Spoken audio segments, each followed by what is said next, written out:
मंदिरों के शहर उज्जैन में चोरी का एक ऐसा मामला सामने आया है जिसमें चोर पकड़ाने के बाद दया का पात्र बन गया और उस पर पुलिस कार्रवाई की बजाय जिन लोगों ने थाने में शिकायत की थी वे आज उसका इलाज करा रहे हैं। क्या मामला है, हमारे साथ जैन समाज के कुछ वरिष्ठ जन है जो कि पूरी जानकारी देंगे। क्या चोरी हुई थी और किस प्रकार का पूरा मामला है? हमारे साध्वी जी भगवंतों के ग्रंथ थे जो हमने सुभाष नगर जैन मंदिर से खारकवा मंदिर भेजने के लिए उसमें ई रिक्शा में रखे थे, लेकिन वो ई रिक्शा वाला जो है वो सामान लेके और वहाँ से चला गया और वहाँ पर सामान नहीं पहुँच पाया था।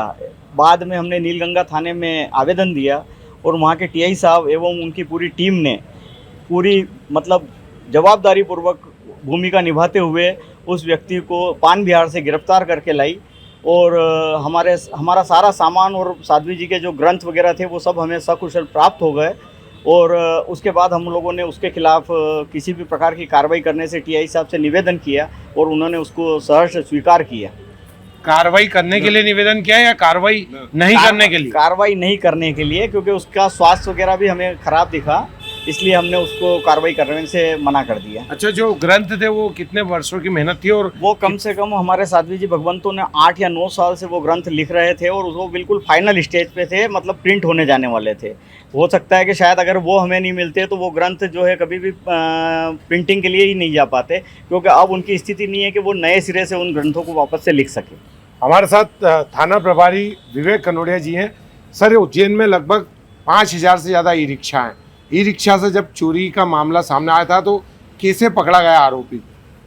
आरोपी को पकड़ने के लिए हमारी टीम ने सीसीटीवी कैमरों की फुटेजेस देखी, लेकिन जब सीसीटीवी फुटेजेस देखी गई तो उसमें ई रिक्शा में नंबर नहीं था, नया ई रिक्शा था। तब काफ़ी ई रिक्शा संचालकों से उन्होंने पता किया तो ई रिक्शा का जो मॉडल और मेक था उसके शोरूम तक पहुँचे। वहाँ पर ई रिक्शा के फ़ोटोज़ दिखाए, ई रिक्शा के फुटेजेस दिखाए तो उन्होंने 3-4 संभावित नाम बताए कि ये फलां के द्वारा खरीदा हुआ ई रिक्शा प्रतीत होता है। फिर उन सभी के घरों पर जाकर उन्होंने पता किया और असली व्यक्ति तक वहाँ पहुँचे। तो सर, ये जो पूरा मामला है पुलिस आरोपी तक पहुँच गई, उसके बावजूद जो कानूनी कार्रवाई है उसको रोक दिया गया। तो पहली बार ऐसा देखने में आ रहा है कि फरियादी जो है वो चोर के पक्ष में आ गए। अब ये चूँकि जैन समाज के लोग हैं और काफ़ी दयालु हृदय के होते हैं, अब वहाँ पर वो व्यक्ति जब मिला तो काफ़ी गंभीर रूप से बीमार था और उसका कहना था कि सर मैं बीमार हो गया था इसलिए मैं घर ले आया था, इसलिए उसकी बात को एकदम से क्रॉस नहीं किया जा सकता था।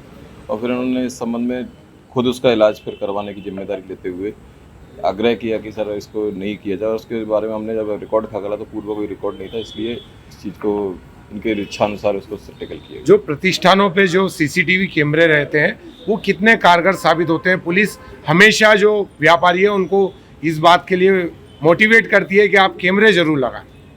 बहुत ज़्यादा उपयोगी होते हैं, क्योंकि शहर के कैमरे चौराहों पर लगे लेकिन उससे एक लिंक मिल पाती है। लेकिन अगर बाहरी क्षेत्र में अच्छे कैमरे लगे होते हैं व्यापारियों के, उसमें कई बार बहुत अच्छे फुटेज में कई ऐसे चिन्ह मिल जाते हैं जिनके आधार पर हम उन व्यक्तियों तक चेहरे मिल जाते हैं, कोई गाड़ियों पर निशान या नंबर मिल जाते हैं जिससे हम उन व्यक्तियों तक आसानी से पहुंच सकते हैं।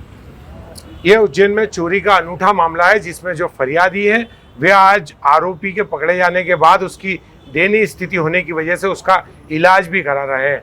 Vikram Singh Jat, ABP news, Ujjain.